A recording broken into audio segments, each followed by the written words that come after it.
Athebula ukunatha njengabedla enkulu ngomakhungu Nkilanova Phomnomano Ntanga sodibandlela.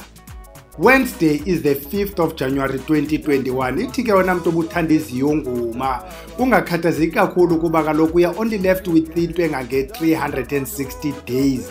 Unyaka uphinda uphela uphinda ujive kube mnandi noko i360 ayonto inde linda lizawufikela xesha loba uphinde uyojiva. Sisenjalo ke namhlanje sithi lulo olusuku lwamayeza, lusuku lokuthaka apho siphatha amagqabi namaxolo, siphatha ingcambu, siphatha amafutha, siphatha imihlaba, siphatha amathambo, xa siphethe amakhandlela, siphethe amanzi. Sizama ukunyanga ke ngalo olusuku sithi asithaki. Uyayibona ke abanye abantu abaphazamisa lento xa sithetha ngento sithi yenza le nale nale. Ifuna wena mntu ke okwazi nawe ukuzicingela xa kusithiwa lento yenza inhloko. Xa ikhona into ebalulekileyo sifuna ukuyichaza ngokunyanga inhloko sizayichaza, kodwa sithaki mntana omhle, asizudi idibanise nantoni, uyidibanise njani. Kwezinye sizawuthi sithi uyayiguba lento uyirhogole ngamakhala ukuba fanele basiyichazile. Kodwa usuku lwamayeza okuthaka ibangu losihlanu asithaki ke namhlanje. Namhlanje siphethe ntoni?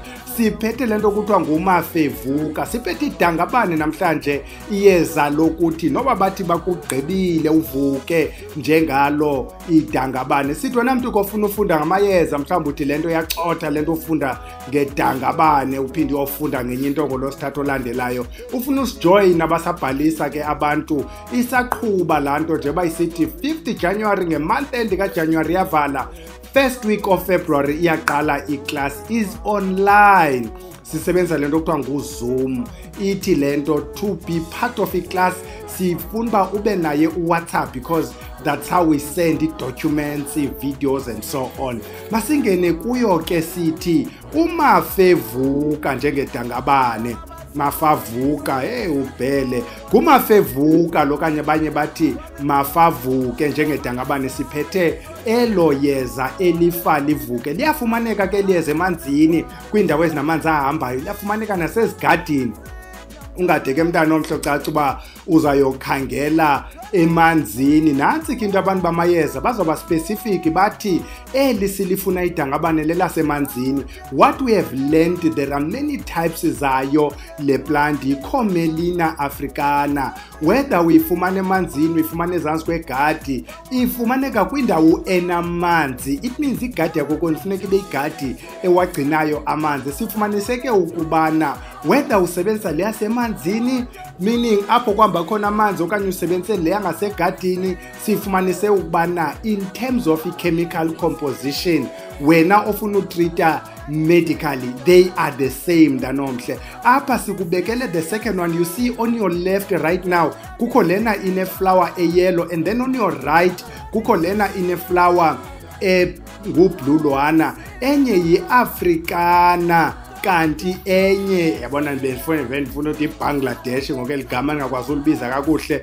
kodwa nala uyalibona yiBengalensis ngifuna ukuthi iBangladesh. Zininzi ke zininzi, kukho iCommunalis, kukho oh lord, there are lots of ezi-communalis nto, meaning eli dangabane is not one type. I think I counted up about 30 of ezindidi zalo lidangabane. Noba ulijikele kweliphi icala lidangabane lisebenza ngokufana. Uyeke ke leza kusokolisa ukuthi ambofuna elithile thina sithi ukuba ulifumene idangabane liyafana, the chemical composition is the same. Umntu ke would rather say andilifuneli liphuma apha ekhaya eyadini sinezilwane and so on, afunela semanzini. That ke is your baby to deal with. Masingene ke kuzo EUCs.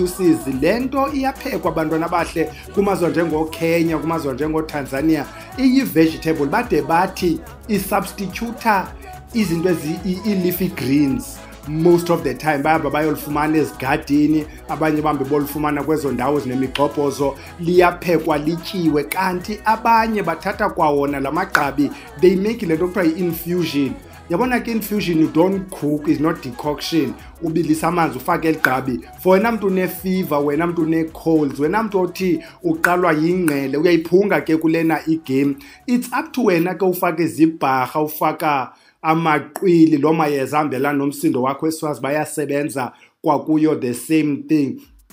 baphinde ke kulento bawuvela ube nomntana ongalaliwe ebusuku lo mntana kuyavuka bedula amehlo lo mntana akalali lo restless ingathi umntana ubona izinto we normally advise ke bantu abahle ukuthi umntwana apho ahlala khona if ukhuselekile umntwana ukhuselekile apha ekhaya we are one of those people abathi we don't treat abantwana unless iproblem ibhalele emntwaneni we don't treat abantwana apha ekhaya si treata ikhaya lomntwana kuba kaloku abantwana we've learned ukuthi when it comes to imimoya bane high resistance kunabazali babo ithi ke ngoku le mimoya xa cabapha endlini iyondele imimoya abantwana they sense la mimoya bedulwa amehlwathini uyahlanjwa ke ngalo idangabane igqabi baphinde ke abanye abantu wena muntu une problems ezikwi central nervous system bitoma depression insomnia and so on including ubu nervous nje wena muntu othandwa yi nervousness but siyohlule i nervousness ihamba novalo setha nje nge nervousness levele ngathi kukho into zawuzibona bayiphunga lento bayahlamba ngayo lento sithi sisenjalo ke sisaqhuba sizaya kuba bathina abantu bamayeza sikhuthaza sicenga wena ke muntu othi awuka subscribe sithi masilikhulise elikhaya by subscribing by sharing ukuba ikhona into othi uyifundile thina apha ekhaya sifuthi believe kulento ethi knowledge must not be contained. That is why we do the best we can to share knowledge. Now, if you share, you learn best. One problem here with sharing, you expose yourself for criticism. If you share, funeka uyazi useno criticize ngabanye abantu who are generally nje negative. Masingene kuzo ke ezasemayezeni bathi wena mntu ngumama othi ufuna abantwana maninzi mosamayeze swancokoleyo apha ekhaya ancedisa fertility maninzi kakhulu esiwancokoleyo I can't think of one at the moment imikhuhlu amayeza njengomhlamba amanzi yo mininzi lento le mithi iyangena ke nalena kwinto ze fertility abanye bayiphunga abanye bayaphalaza abanye bayenza yonke lonto abanye bachisa insizi yalento bayithambise bazama ifertility ke abantu iphinde lento kwamanye amazwe i-treats STIs ezi problems zisulelana ngokulalana bathi zi-venereal diseases ubuninzi bazo ke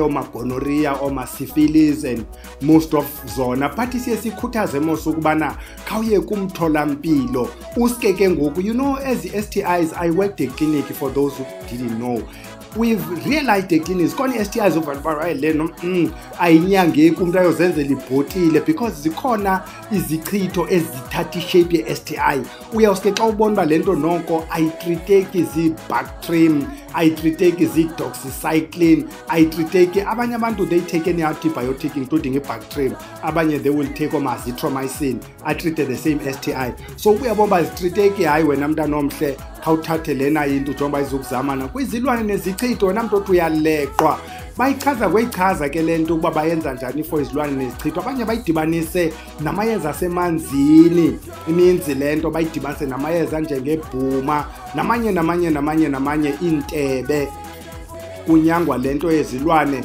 nezichitho ezithakwe ngento enjengamasele bayifake ke lento kwesibambelelo ikhona le page kaMsomi ubheka inkosi Msomi uzawuvuyile bayisebenzisa kodwa bambi ibabazi yabona ke ngokula page kafuneka uyojikela ujonga ba kuthiwa ulibamba njani ibabazi wena nanazi yabhida ke ilanguage la page xa ungahamba papa yandibhida okwampathi ke bayisebenzisa lento ekubambeni kwesibambelelo kuthiwa gxotha lo muntu ubambene naye kulondoda baphinde ke lento bayisebenzise kulento kuthiwa ngumshayanduku likhona ke eze kuthiwa ngumshayanduku is part of iFan family umshayanduku but lena iyasetshenziswa umshayanduku xa ubethwa ngamayeza kwimpinda zakho seyisebenzisa lento kuba kaloku lento ngumafavuke lento lena mabathi noba kugqibile kwintonga zabo faka wena umafavuke idangabane